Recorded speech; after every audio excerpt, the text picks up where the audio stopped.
तेच तर सावी, तिथंच तर सगळा प्रॉब्लेम झाला ना. अन्य वेळ नव्हता, घाई होती, पण निदान एकदा मला सांगायला हवं होतं ना. आणि तुम्ही डायरेक्ट पोलिसांकडे गेला. मला सांगितलं असतं तर मी आलो असतो तुमच्या सोबत. हे सगळं प्रकरण बाहेर न येता भास्करला शिक्षा कशी झाली असती असं काहीतरी मॅनेज केलं असतं सगळं आपण. निदान आईच्या तरी एकदा कानावर घालायला हवं होतं. अहो मला वाटलं की यावेळेस पण आई त्यांच्या प्रेमापोटी भास्कर भाऊजींना पाठीशी घालतील.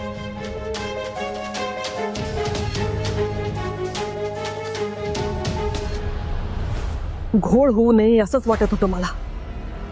पण ती सावी ना गप्प बसूच शकत नाही. काही ना काहीतरी उद्योग चालूच असतात तिचे. आणि काय म्हणालास तू? भास्कर जेलमध्ये त्याचं मला काहीच वाटत नाहीये.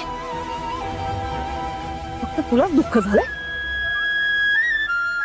अरे त्याला जेलमध्ये बघून आई म्हणून मला किती यातना होतात ना ते तुला नाही कळायचं. सोड ना. तुला काय वाटतं मी काही करत नाहीये ना? एक मिनिट.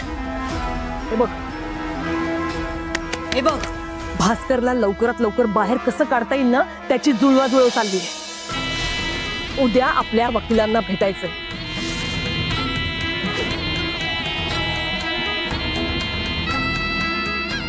मुजुमदारांच्या घरातले वाघ असे पिंजऱ्यात अडकून नाही बसणार.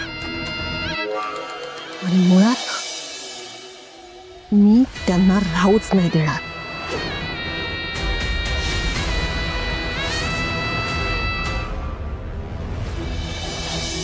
म्हणजे अजून आईला नीट ओळखूच शकला नाही आहात तुम्ही.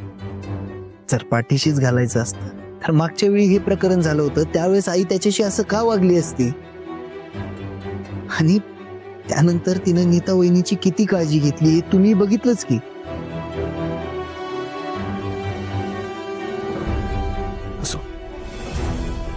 आता तुम्हाला सांगून काय उपयोग,